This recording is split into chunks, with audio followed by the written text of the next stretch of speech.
Welcome to the Dork Forest. Jackie and her pals will never bore us. Shameless confessions about our obsession will make us laugh and smile. So let's explore the Dork Forest and dork out for a while. Hi, this is Jackie Cation. Welcome to the Dork Forest. You know the websites, JackieCation.com, DorkForest.com, TheDorkForest.com, which I purchased because I love a determiner, FamilyPetAncestry.com because I think it's funny.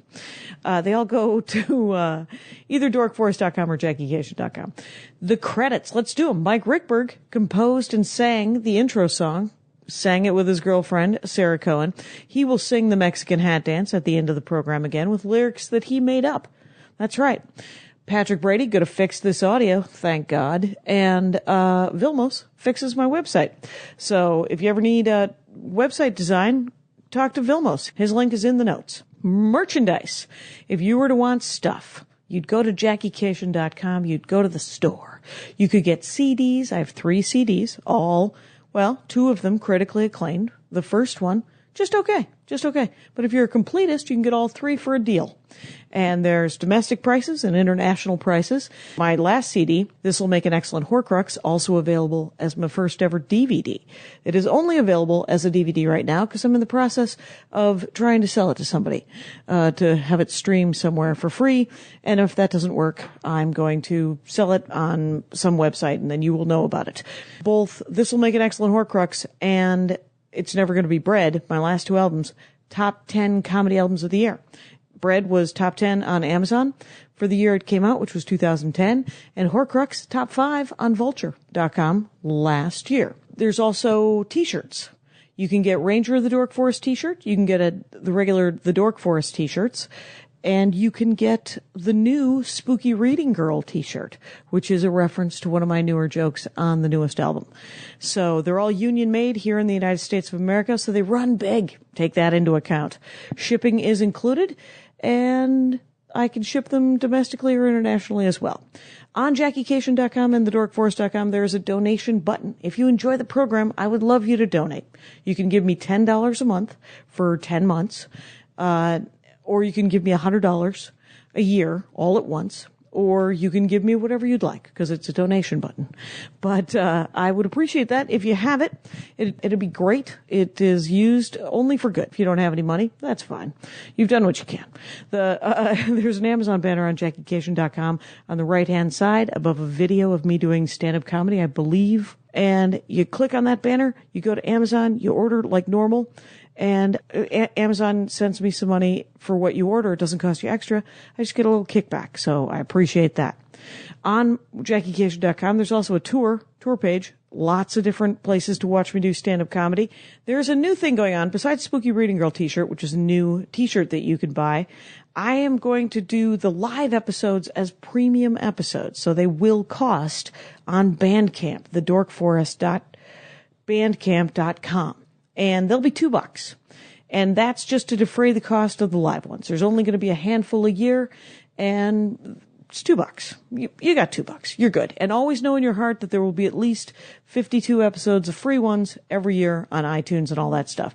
If there's a problem, if you have any issues or anything ever with the show, or if you just want to say hi, my email address is jackie@JackieCation.com. Enough of this. Let's get into the show. It's a good one. Hey, it's Jackie Cation. Welcome to the Dork Forest. I'm in my living room with one Jason Klamm. Welcome to the program. Thank you. You are welcome. You are late because somebody rear-ended you on the highways and byways of this great land. Yeah, but they got rear-ended, so I'm not going to blame them. And I literally was swearing up a storm, but not at them, just more. But I couldn't say, I have a podcast to get to, so it's just like I had to make it sound like I had a doctor's appointment or something. Because then you'd have to explain what a podcast was. That's also part of it. Granted, we are in Los Angeles. Sure. They might have gotten it. Maybe. Then they would have said, welcome to Night Vale. And I'm like, no, there's other pods out there. Cereal? Is it some? Anyway, but Jason Klamm, it's Klamm, Klamm, is how I would have phonetically spelled it. But it's Klamm. Mm-hmm. Jason Klamm, and it's at jklamm, Klamm, on Twitter. Mm-hmm. And your podcast, Comedy on Vinyl, I was just on that, talking about Lenny Bruce. That was an awesome episode. You were kind enough to do that, and I appreciate it. And I was fascinated to speak to something that I know so little of, but it is a vinyl album that I did indeed own regarding stand-up comedy. Yeah, it was fun to talk about. I mean, that happens all the time, is that people like, I don't have anything to talk about necessarily. Actually, what I'm doing now is I'm shoving an album down their throat. Oh, there you go. Yeah. Just like, I don't know what to talk about. And you're like, well, what about this one? Yeah. And here are the MP3s. I've got like a small, compared to most people I know, collection of like 250 comedy albums. That seems plenty. It does, right? And that's why I don't buy them anymore. Right. I'm cut off until I make money somehow podcasting. Right. Not happening. Not happening at this time. But one day we'll all be swimming in podcast money. Oh, yeah. That'll happen. Right? That'll happen. It could. Sure. It doesn't matter. We'll keep doing them anyway. Exactly right. No, that's 100% true. I started recently charging for the premium episodes, for the ones that are live. Uh-huh. Oh, that's smart.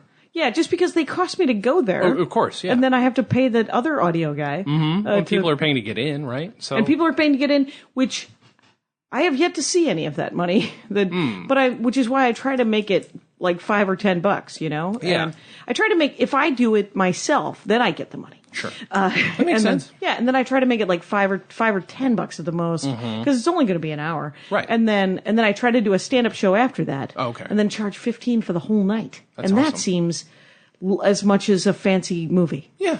Seems, but it's live. I'm right here in front of you. No, exactly right. You can totally Way talk more to me. fun. Way more fun. I am an attainable goal as far as poking, not sexually, just in a sort of and not even in Your a Facebook. nose. Naturally, yes, in a nose-like way.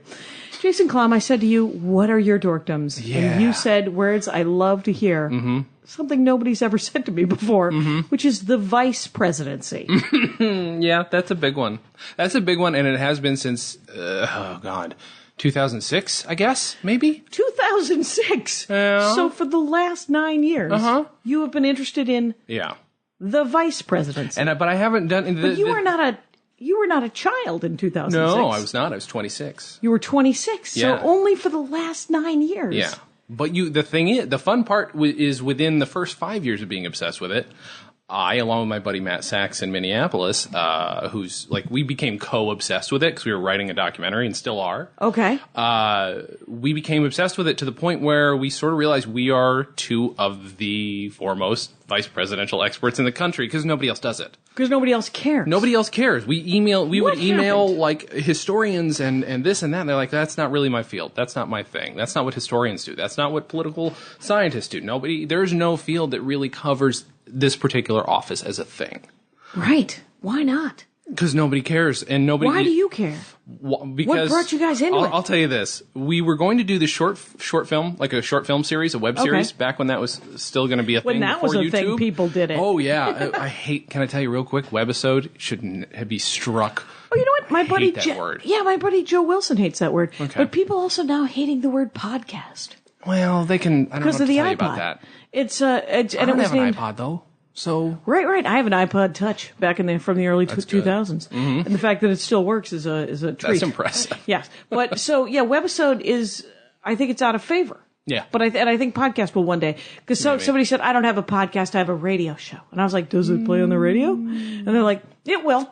Okay, and that's where we let it. That's where I stopped talking to Dreams that person. are okay, I guess. Have But it doesn't matter. No. Call it whatever you want. Yeah. It's a digital file that people get to listen to out of their ear holes. And we were making this before YouTube, and it was an informational thing, and we settled on one episode of this is going to be about the vice presidency.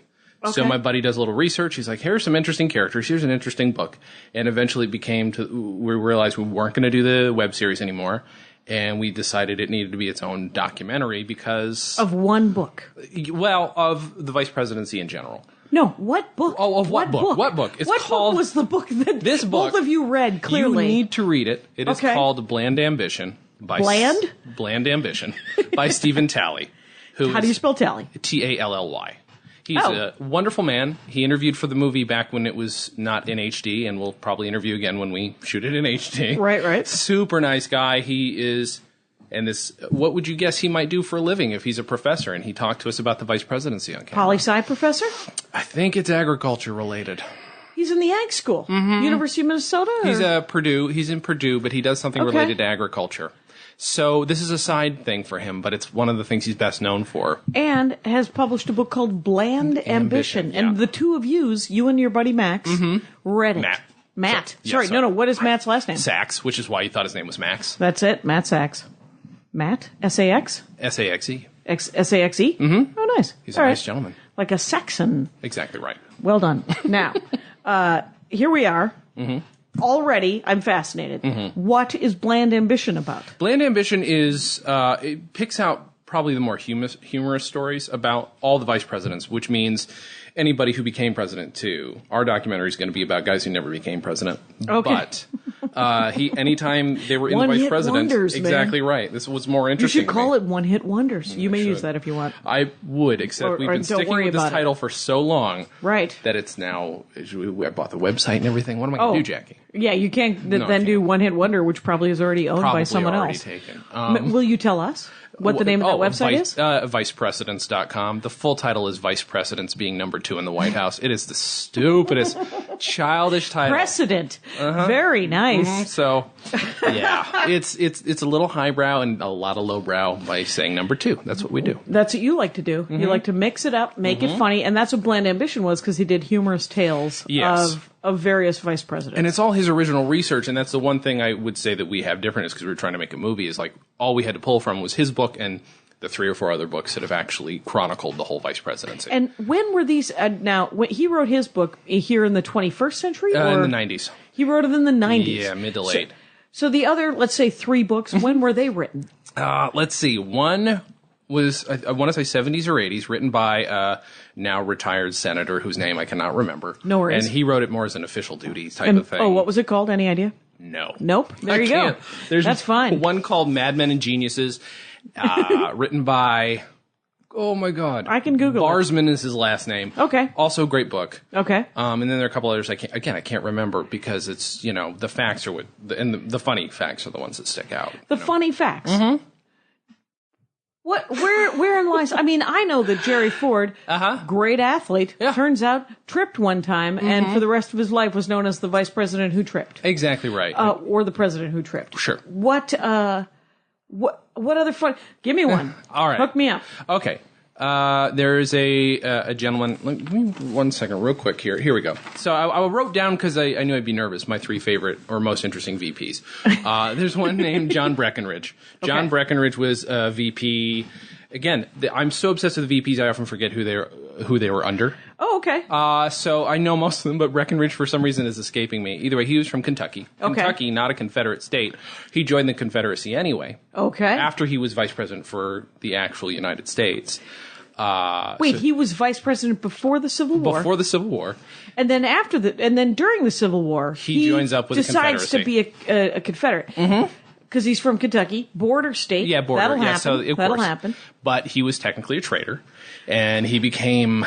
But wasn't everyone technically a traitor, and then everyone was acquitted or pardoned? Because he was coming from a Union state and doing that, I think it was a little harsher, and it was. And he was vice president. Yeah, maybe because he was formerly vice president. Yeah, maybe too much pub. Yeah, you're right. But when he came back, he ended up being a senator anyway, I think, and he was fine and dandy. But in between that, he ran away thinking they were going to hang him, which maybe they were going to. And when he ran away with his group of soldiers, and this is documented, they dressed up like pirates.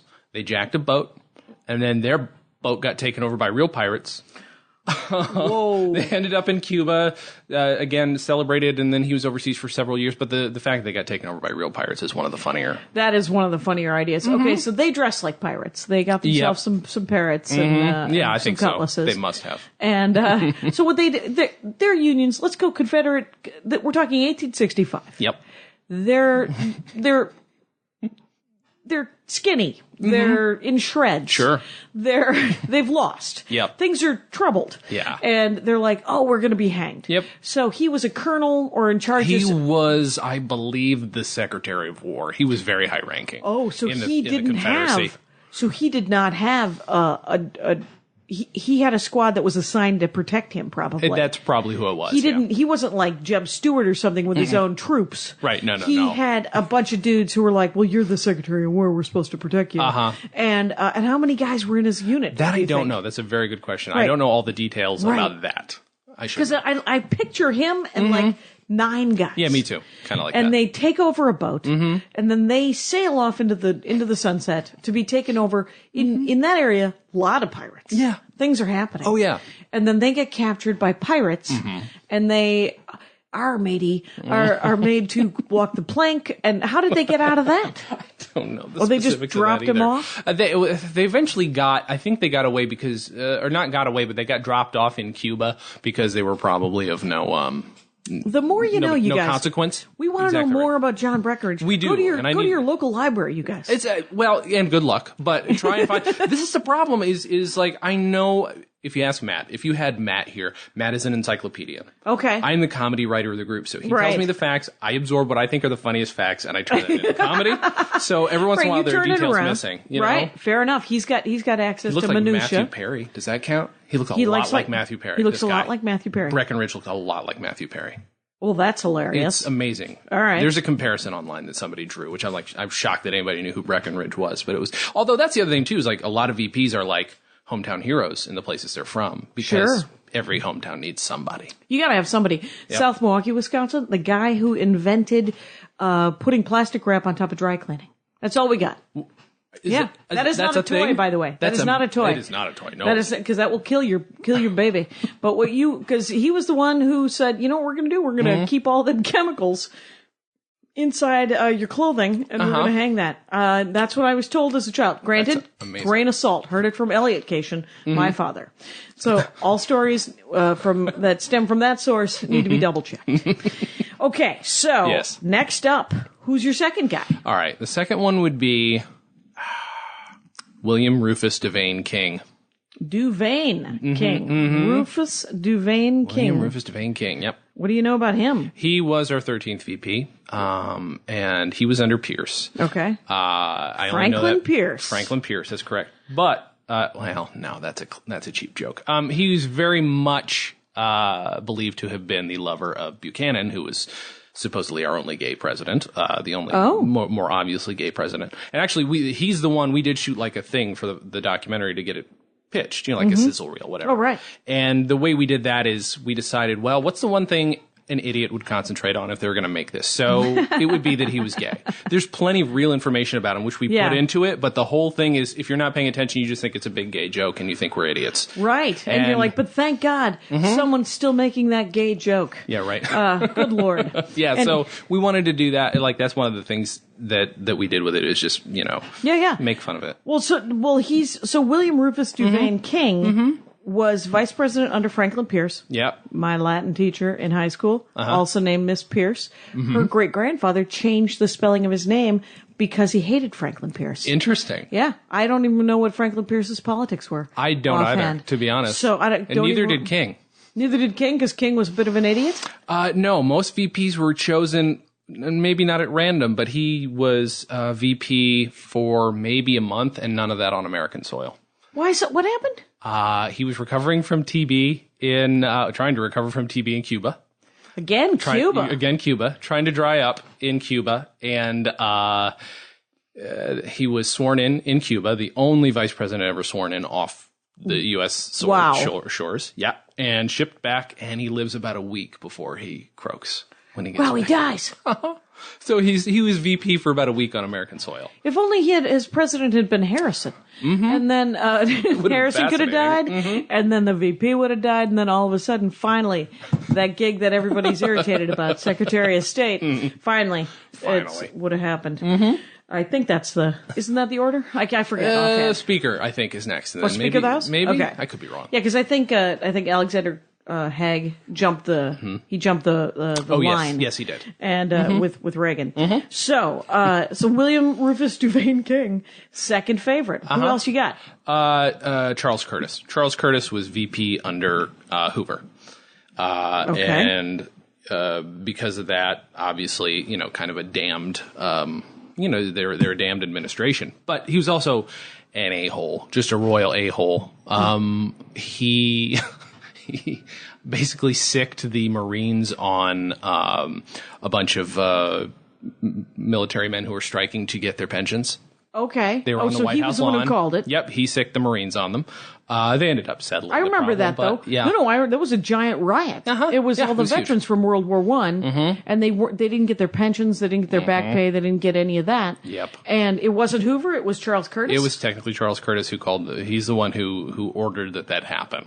Right. Yeah. So there are a lot. He's also fascinating because he's probably the origin of like the glad-handing politician. Like that whole stereotype is kind of from him. Because he's super charming? Or? Super charming and probably a genius because he's from Kansas, which is kind of where some of my family's from. That was another reason why I was fascinated with it originally. But and most geniuses are from Kansas. Of course. If you think everybody about it. knows that. But he had his whole constituency, which you have to imagine even in the 10s and 20s, was in the thousands.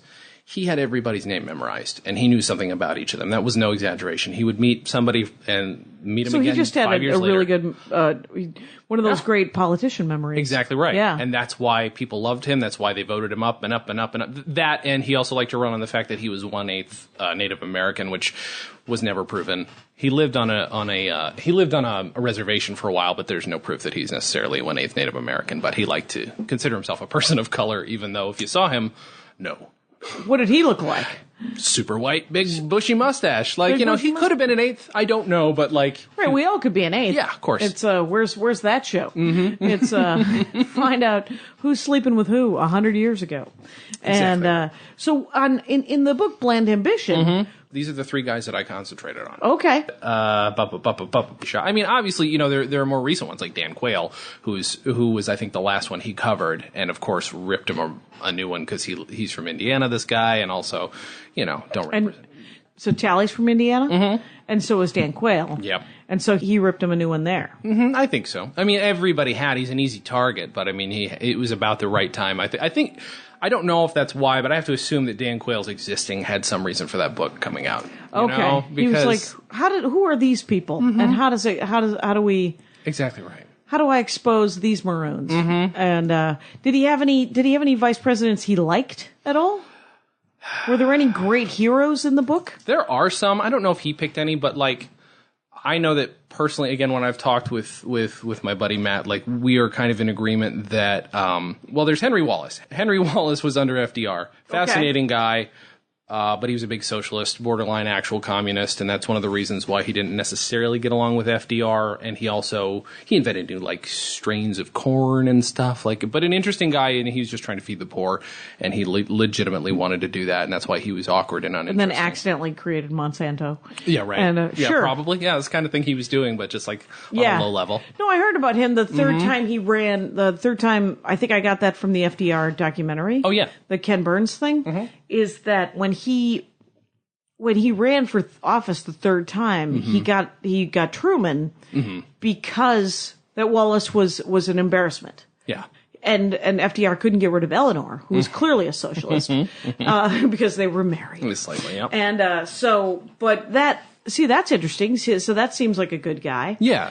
Does Matt have any other favorite vice presidents? Well, there's one other VP who right now whose name is just out of my brain, but which is too bad because he was legitimately probably the greatest man to be a VP. There's no such thing as a good VP because they have one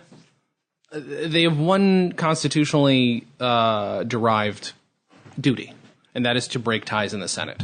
That is it. Right. If you look, that is all they are required to do.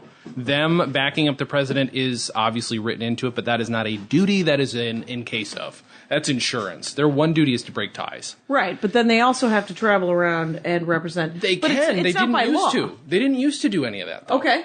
Mondale is, we've got an interesting history with Mondale, too, but Mondale is the reason that the vice presidency switched around, and that's... Really? Yes, because he was an intelligent guy, still is an intelligent guy, open-minded, like, big on civil rights, and he was given the opportunity to actually do something, Okay. And he changed the office around because he had the specifics, you can't do you can't issue policies, you can't do anything like that. Right. So it's really hard to point to a specific thing, but most people who know anything about him agree that, he actually did something with the office, which is interesting because he was like the 40th vice president. Yeah. I mean, so the previous 39 guys did what?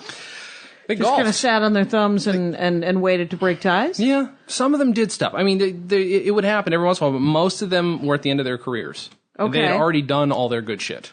Right, and they didn't know if this was the next step to possibly becoming president. Mm-hmm. So then, maybe, yeah. And that's the hardest part is that they would just sit around.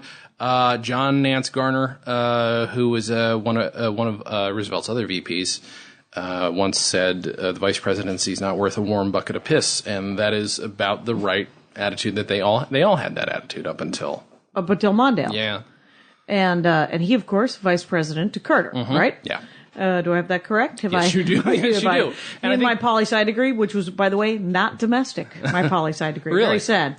Yeah. Here's a list of presidents and vice presidents. Yeah. I'm going to go into the kitchen and look at my baked chicken for a second. All right. And then you find your favorite, the vice president you like. Sure, I can do that. Sorry, I wasn't prepared that we were actually going to talk about this the whole time. I'm sorry. No, I just half of it. I thought. No, it's good. I just meant it was. Oh, that's right. Johnson didn't have one. Johnson never had a vice president. Right. I want to say Henry Wilson is the one that. It's either Henry Wilson. Why didn't Johnson have a vice president? Because Lincoln was assassinated, and I don't think they cared to bump anybody up to VP. They could have. If he died, obviously they could have just bumped up the speaker or whatever the rule was at the time. But yeah, sometimes it's just left open. What is the figure? How many years? 20. I think when we did the math, it was 20 some years worth of empty office throughout the history of the vice presidency. Oh, really? Yeah, here and there. Yeah, so there were times when some of them just had no VP for part of their term. Right. Oh, that's right. Teddy Roosevelt didn't have one for a while either because McKinley was shot. It was. Right. I guess just assassinations got in the way. Yeah, assassinations will get in the way, but then they have to appoint somebody, right? Sure. Or with somebody, yeah. with Nixon, it was Agnew, and then who was Ford's vice president appointed. But it had been Rockefeller, hadn't it? Rockefeller was, and Rockefeller is actually one of the guys who changed the office just because he had nothing better to do. He's an example of exactly that. Like he paid to have a new VP seal commissioned. So okay. he had that designed. He's the reason that they're in the lavish location they're in now. Oh, they have a different office? Yeah, what originally they were previously? just a house, probably a nice mansion, but now they're in the Naval Observatory, which is big and huge and pretty. and has like a big office in there and stuff. I have to assume so. I want to go. I really want to go. Yeah, we got to do some tours, some VP touring. I'll be there in a few months. Maybe I'll do it. That'd Sure. be fun. Did you find the VP you liked? Yeah, it was Henry Wilson. Henry Wilson. The reason he's fascinating, again, and I don't know everything about his life, but he's fascinating enough because he started out essentially as an indentured servant. Again, he's a white guy, so it becomes a little less impressive when you know that there were actual people being enslaved at the time. But he was an indentured servant. Who was he vice president to? Good question. Wait, you just saw it. I just saw his what name. Is it? It's so sorry. Yeah. Oh boy. Let's see. Wilson. Where the hell is he? Jeez. So sorry. Oh man. There we go. Ulysses S. Grant. So he was the vice president of Ulysses S. Grant, and what was his deal? Well, he started out as an indentured servant working in a shoe factory. Okay, and this is but when Grant was president, there were no slaves. I mean, there was still right. I mean, when he was president, but not technically. Sure, when this guy was a child, though. I mean, when he was in indentured service during slave days. Okay, so like I said, a little less impressive because he's a white guy. It's not the same. It's not slavery, but it's close, very close. And he worked his way up. Fascinating. Oh, of course. And he worked his way up to being, owning a shoe factory and like being a real magnate, a shoe magnate. Is that a thing? Can you be a shoe magnate? That is a shoe magnate, and I think that there was a book. I wonder if that book was written about him. Which the one? Horatio Alger. Oh yeah, maybe. I don't know. Could have been. It's not dissimilar, but he's also an abolitionist, and he became a very a strong voice for abolition. Yeah. I too am an abolitionist. That's good. I'm so glad to hear it. I've been thinking about studying out every Facebook post with "I'm an abolitionist," so you may want to not follow this Facebook post if you are not an abolitionist. Yeah. Yes, and just move forward from that. Sure. So his name was Wilson, and Henry Wilson. Okay. So, Now, I could talk to you for an entire couple hours about Aaron Burr, which I guess is the other one that is the most fascinating because he's so divisive with people. yeah, he was Thomas Jefferson's vice president. Yes, indeed. From 1801 to 1805. That's exactly right. And That's something weirdly I enough, actually could have told you. Saxophonist George Clinton was the vice president for his second term, 1805, 1809. Weird coincidence. So Aaron Burr, I actually read that Gore Vidal book Oh, okay. And his book is called Burr. called Burr, Takes Some Liberties, because that's what Gore Vidal did. That's what Gore Vidal does. Yeah. He has an opinion, it turns out. But I will say this, Gore Vidal did call us better interviewers than Ken Burns, so I will take that shit to my grave. So Oh, he called you better interviewers than Ken Burns? Yeah, he said he didn't because you know got shit. to meet Gore Vidal. we Well, that's interviewed neat. him for a couple hours at his place. That's incredible. Yeah. We got to hear him do his Truman Capote impression, which is fantastic.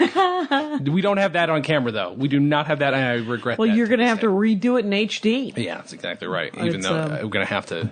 It's going to be interesting. We're going to have to CG create him now. Right, because didn't he die? He died a couple of years ago. Okay, but I don't know. I haven't been following. Didn't affect my life so much Yeah, no, when Gore right. Vidal died, but Yeah, and don't I don't leave. think it was a career cut tragically short. No, I think he had some time. He was 80s. He might have been close to 90. Yeah, so And he was kind of ill when we still met him. sad, still Oh, of sad for course. his friends and Sure, family. absolutely. But from this distance, I'm okay. Turns out I lived through it. But I did read Burr, and I completely believed him. Yeah. On the other hand, I read Lincoln, and I was like, what's happening? So, but Burr, what do you love Burr? I love his story. To say he was a dick. I mean, that's I'm sorry, I'm swearing. Is that No, cool? you fuck. All right, You swear it up. Fucking, okay, great. Okay, so, yeah. He was- sounded like a button pusher and a piece of work, but not as bad as Hamilton. There's a few things like if we're going to talk about the duel, which is like the big thing he's known for, I'm on Burr's side. And that's for a number of reasons. But number one is that the guns were chosen by Hamilton. The guns were owned by Hamilton. They killed his son the year before, so he knew full well both guns had a hair trigger, and Burr didn't know that, so Hamilton had an advantage. So he got shot because Burr was a good shot. That's just it. So he was just as much of a scammer. And Gore Vidal, of course, speculated whether or not it was true that Hamilton had made the reason they had the duel was because he accused Aaron Burr of having sex with his own daughter. Which, don't get me wrong, they had a creepy relationship, big time. Like, Oh, yeah? It was creepy But in you know that. what? Still, at the moment, duel worthy. I mean, Sure. that was one of your go-tos for dueling. That's what you did. Was when someone insulted I don't know, one of the ladies in your life, and especially your daughter. Yeah. That seems like a lot. Well, and the other thing too is like you could put a lot of puzzle pieces together to dispute that a lot. I mean, again, that was him just projecting what he thought. This might have been a rumor that he threw out because he said plenty of shit about him in the papers, enough for anybody at the time to call somebody out on a duel. But Okay. The thing about Aaron Burr is that he married an intelligent woman she was upper class, so great, she got educated, but he wanted an intelligent woman. They raised an intelligent daughter. He was. Now, how do you know that? How do I know which? That he purposefully married an intelligent woman, and what the fuck does that mean? Well, that's just it. When I say intelligent, I should have said educated. That was Okay. just not a thing. What was her education? I don't know, but I know that she's just well known as she was high class, so she was educated. Okay. And so they educated their daughter, quote unquote, like a man would have been. Okay. So they gave her a college education. Okay. And so he was a feminist. Okay. He wanted to raise his daughter so that she could function as a human. Right. And that was a big thing. And Yeah. so the idea that he would somehow then go sleep with his daughter seems really, really like he was effed up. Don't Yeah. get me wrong. He slept. I don't know that he slept around on his wife, but I mean, he would sleep with whores. He paraded whores across the Princeton campus, supposedly. Right. Okay. Aaron Burr? Yeah, Aaron Burr did as a young Okay. man, as a Yeah. 16, 17-year-old when he started college. So yeah, he was a promiscuous little fella. Okay, so he was sleeping with prostitutes before he got married? Before he got married. There's And then we don't know nothing after- to say that he did, that he slept around. But who his wife.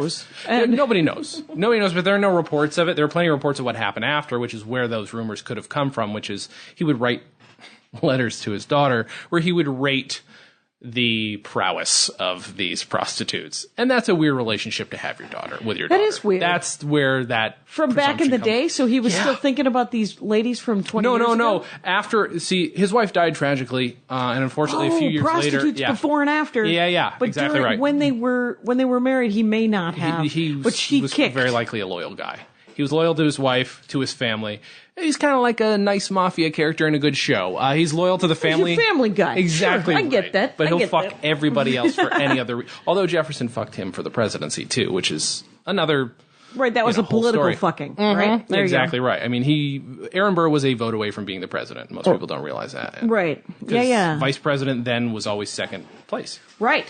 So he could have been, just the way, because that's how they did it initially, which means that it was usually someone diametrically opposed to your own political beliefs. Yes, exactly right. If there was a two-party system, which there was from the very beginning. Yeah, so just different parties. Interesting. And then they were expected to work together, which is why they may not have had a lot to do. Right. Because you don't want to give somebody any power. Of course not. And especially then when it's a direct competition. I mean, there are rumors that Jefferson promised him this and that and this and that and didn't deliver on it, which is another reason why Burr supposedly was planning to take over Mexico and then use Mexico's army to take over America, make it Burrland, and then he would hang Jefferson. He did say he was going to threaten him. I do vaguely remember hearing a tale of that.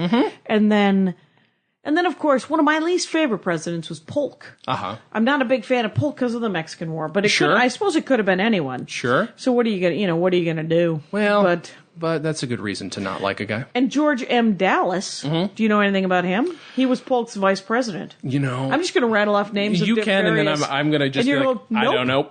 Nope, because there's plenty. Again, Matt's the encyclopedia. Matt's the guy who can tell me the funny stuff. Right. So what about this other thing that you were talking about, which was archiving? What does that even mean? That's a good question. That is your dorkdom. Okay. Well, vice presidency links to it because I have collected a bunch of shit related to the vice presidency because I love it so much.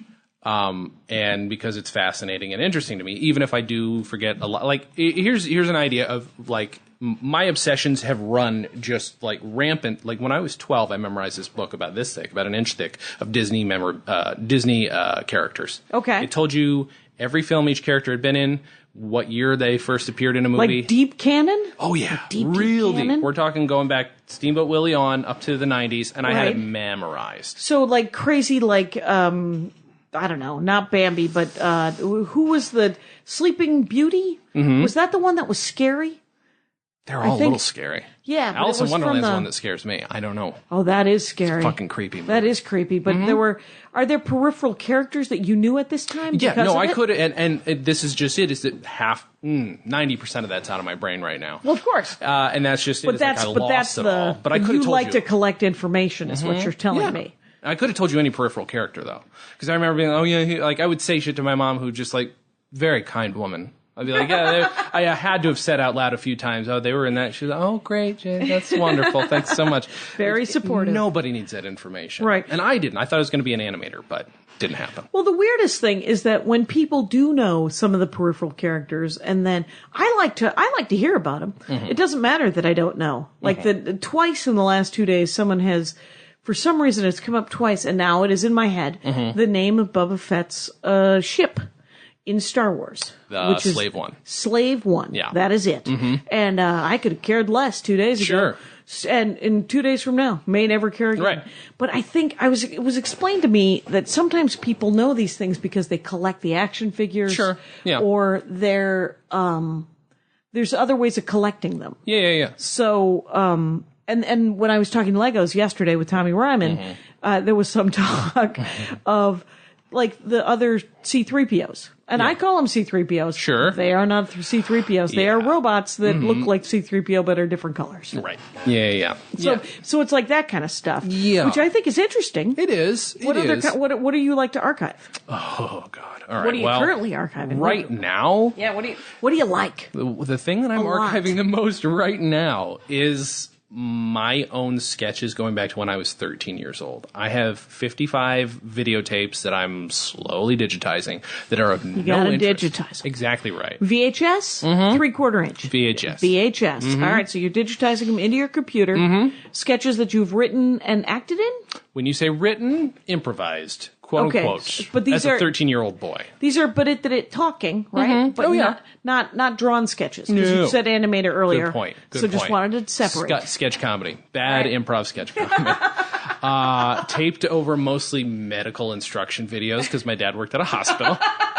So every once in a while there's a and then like a Resus Annie head, which by the way, a Resus Annie head without its skin was a common, popular character in our early sketches because my dad gave it to us. It's the creepiest thing in the world. But I've been archiving that stuff because I started another podcast with my buddy Dan. He lives in Boise. Okay. And we have no other way to communicate other than Skype. So I figured, well, as long as you're talking. Why waste time having a conversation with a friend unless you're going to turn it into something that you could monetize? It's a joke. It's a joke. and record it. Yeah, exactly right. So we talk about it and we pick one sketch that we've done each week. We talk about it. We usually shit on it because they're horrible, but they're fun. I mean, the thing is, like, there's stuff and this is the guy that you started out doing them with. Exactly when right. You when were children. Yeah, when we were 13 and 12. Nice. And there's running gags that I still put in the stuff that I write now. Well, that's comedy gold. Yeah, exactly right. The thing, you can't throw a joke out. The thing is, you can revamp it. That's exactly smarten it up, tighten that bad up, and then repurpose it. Yeah. So that's what you're doing. Yeah, that, and then I'm working on scanning kind of page by page. I went back home last August.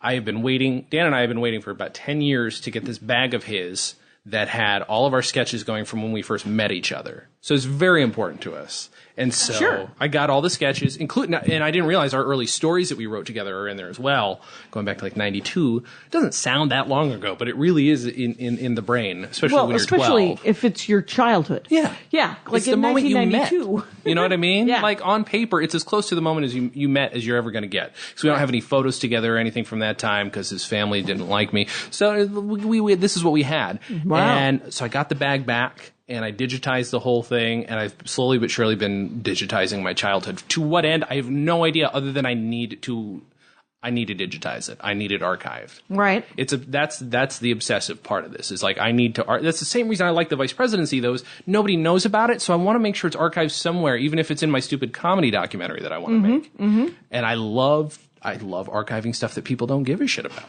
You know. Right. Including my own stuff. And that's fine. I can admit that my shit nobody cares about but us. But we're making an hour out of it each week. You know, we enjoy it. It's one way to talk about friendship. Right. Well, yeah, I mean, you guys are, the idea, I have, my, diary from when I was a child. Yeah. I think I started it when I was 10 or 11. Maybe 9, actually. And and I started writing it because I read Harriet the Spy. That's awesome. And Harriet the Spy had a journal. Mm-hmm. And so I started the journal. Mm-hmm. And I have most of it. And for years, I love the television program MASH because I was a child. Sure. And because I love MASH, the doctor on MASH, Sigmund Friedman, wrote in his journal to Sigmund Freud. Okay. And so I wrote to Sigmund Freud because my parents were constantly telling me I was crazy. And they were like, you are insane. No. You are insane. So I was like, so I would write these, like the longest, and I have tried to, what I did was when I worked at Kinko's, I had a short-lived career where I had a sweet, $5.75 job at Kinko's in Minneapolis, and I copied my journal. And I copied it because I am a self-obsessed narcissist, and I think to myself, this is going to be gold. And then I tried to reread it. Not so great.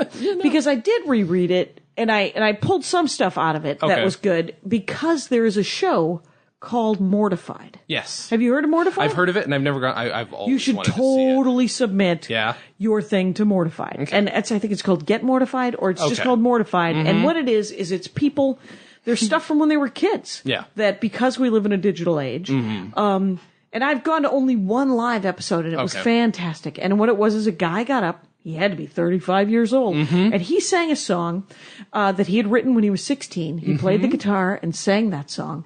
And it was horrible. And it was wonderful. And it was one of the greatest experiences of my life. Yeah. And then some woman got up and read from her journal about boys when she was 13. And other people get up and they try to get different media. Yeah. You know, and a sketch that you have video of. Oh, yeah. Holy hell. Yeah. Yeah. They're going to like that.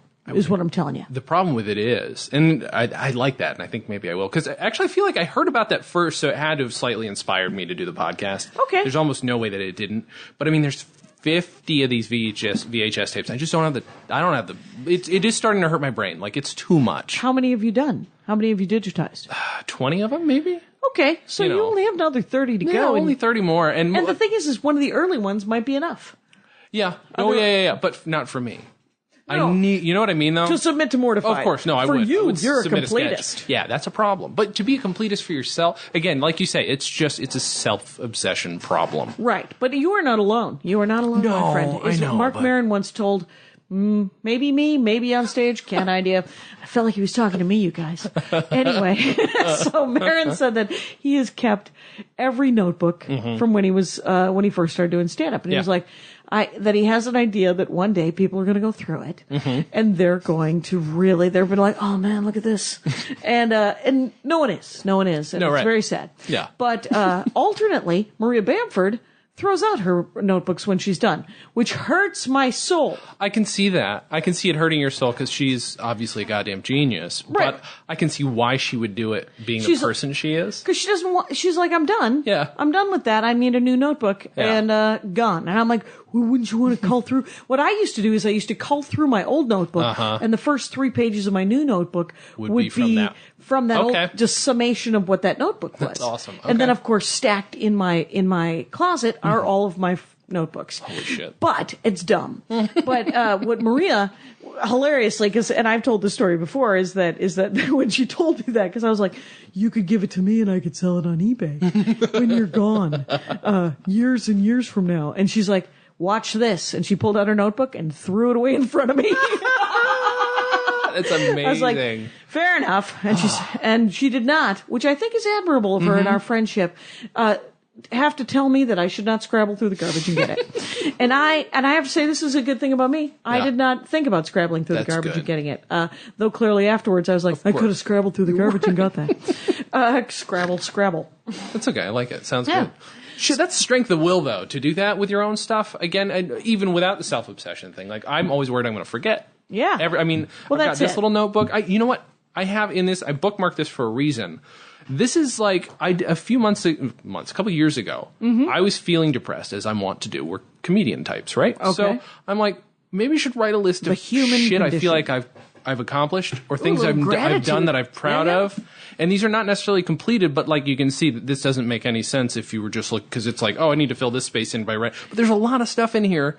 But this is like, I was even writing like, hey, what are the different things I'm obsessed with? And I'm like, this is an archive of my own obsessions. Like, I was trying to write down What are the things you're obsessed with, as long as we're in it? Yeah, no, I didn't get to everything, but Disney and animation at 12 and 13, 14. Oh, you did a timeline. I did. Oh, awesome. Video production. They created a class for us in our school. Like, just so that we could do that. I was interested in puppeteering, although Dan kind of trumped me in the puppeteering department. I was pissed. Who's Dan? Who? My best friend, Dan. Oh, that'll happen. Yeah, motherfucker. Did you get competitive? Little do you get more. competitive? I get just angry. I don't have the. You don't call it competitive? I don't have the energy for competitiveness. I hate being competitive. If I lose, I'm just like, oh, fuck it. Like, I get like that a lot. That's why. So you don't consider that competitiveness? You It consider is. that? No, it certainly is. But like, Right. if I'm not trying to get better than the person I think has just trumped me, then that's lazy. Then you're like, lazy that's fine. competitiveness. Yeah. I'm not even trying. Exactly right. So it doesn't matter Yeah, if fuck you're it. better at me. Who cares? You know. Wow. That happens. That happens sometimes. But Right. Well, no, it's a perfectionist thing where you're just, because I mean, I think we all do it where you're just like, well, if I can't be perfect at it, screw it.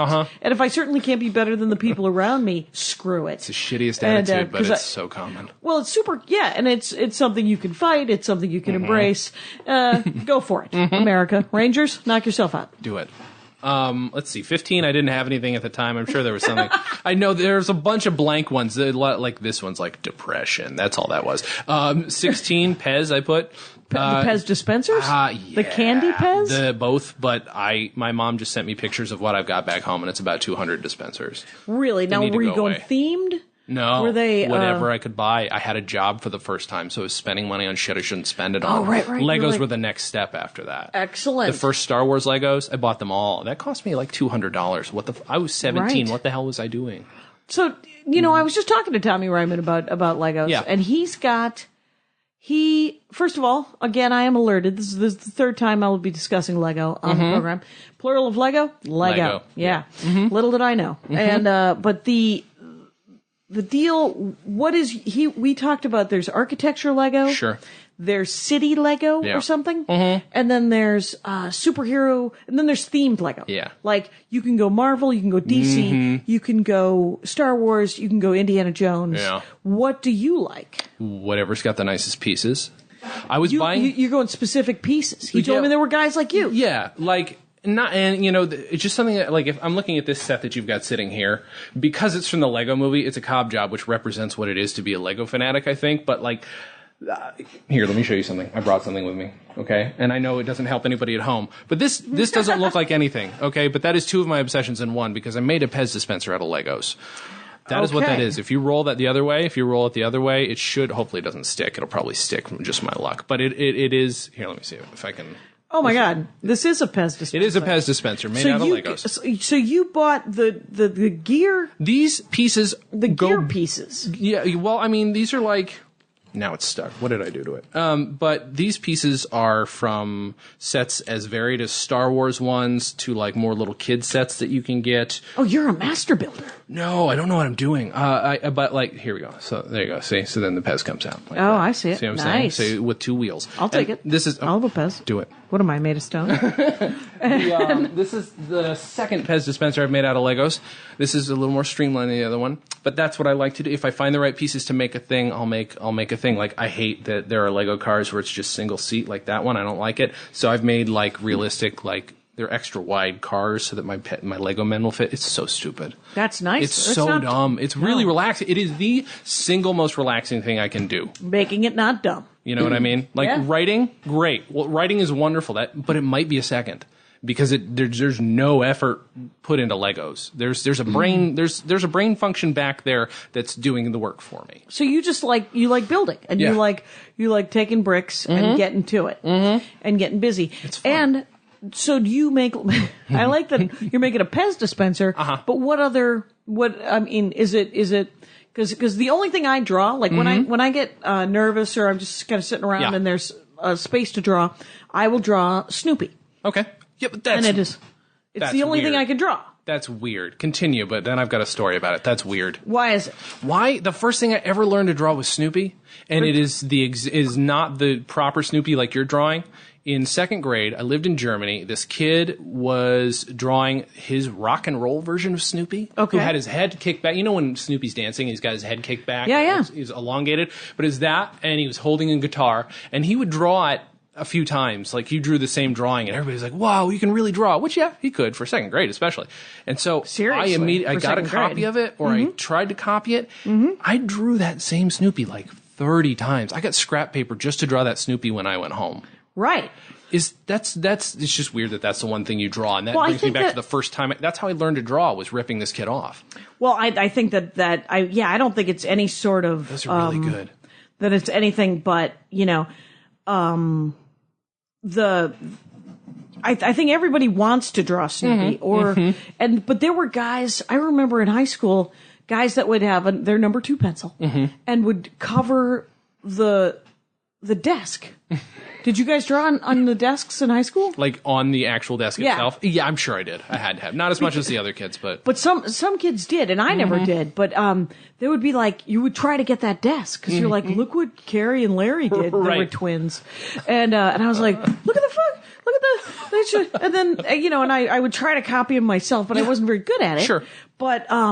This Snoopy is all that's left of 8th grade science, by the way. It's good Snoopy. It's instead of sure. It's a solid Snoopy. It's a good solid Snoopy. Woodstock not as good. So I feel like he's harder to draw. Well, he's such a mess. So you're just now he looks like Pigpen the bird. Right, he's Pigpen the bird. He's Pigpen the bird.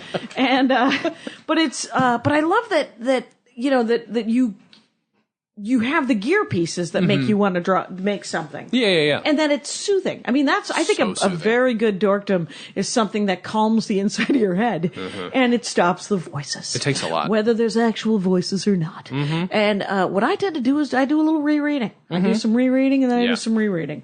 And if I'm agitated, you know, and when agitated, I like to pause and then I like to grab that book again, whatever that book is that's handy. Yeah. And do a little reread and get back into a story that I already know the end of. Yep. Which is nice. It is which is nice. relaxing, yeah. Do you like to read? I do. I don't read nearly enough as I should. Yeah, but what's a good book that you've read recently? I'm horrible at reading fiction, and I need to be better at it. Why? Why do I need to be better at reading it? I just don't do it. I read biographies and other shit. Those are, I think there's people who like to read mostly nonfiction and people who like to read mostly fiction. I guess that's probably true, but I read love very fiction. little nonfiction. But I love fiction. I love nonfiction. I never read it. I never read it. And it makes me feel smart when I finish a nonfiction book.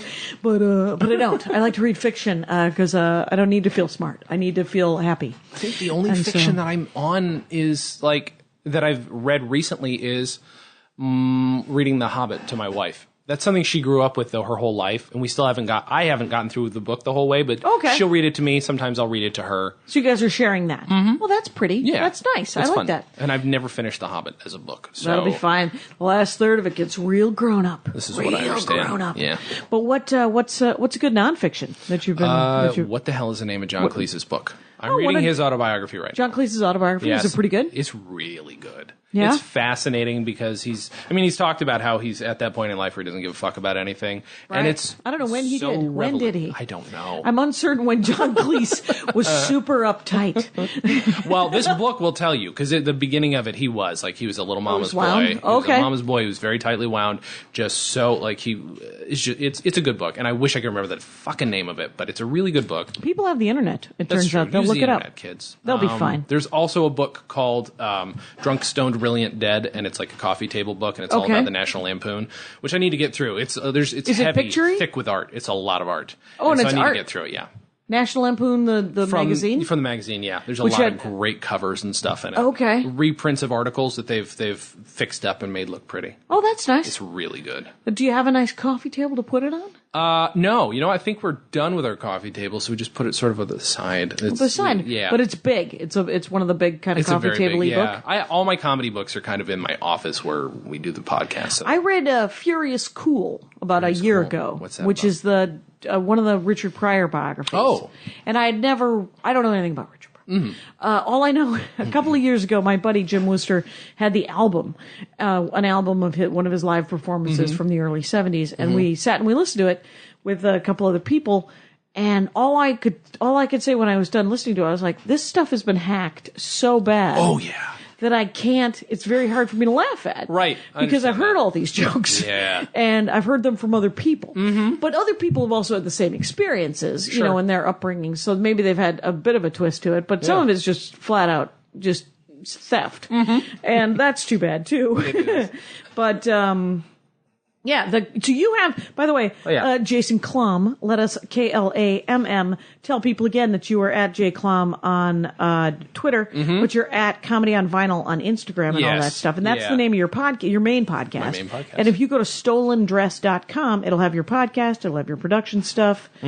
And, so Bland Ambition sounds like a fascinating book. Yep. Honestly, You should pick that up. I It's worth do it. like. You can get it for $2 on Amazon, I'm sure, right now. Right, or I have a used bookstore Or over go there. to the Iliad or whatever. Yeah, the Iliad. Yeah, it's a great bookstore. It's a bookstore. I love that place. Yeah, I bet you. And, hey, my chicken's ready, you guys.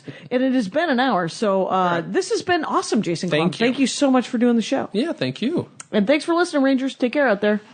My hat, my hat, my hat. They're dancing around my hat. My hat, my hat, my hat. Well, what do you think of that? If it looks like a Mexican hat dance and it sounds like a Mexican hat dance, it's most likely a Mexican hat dance. So take off your hat and let's dance. Yay! Oh my God. Why don't we just call that as the end of the show?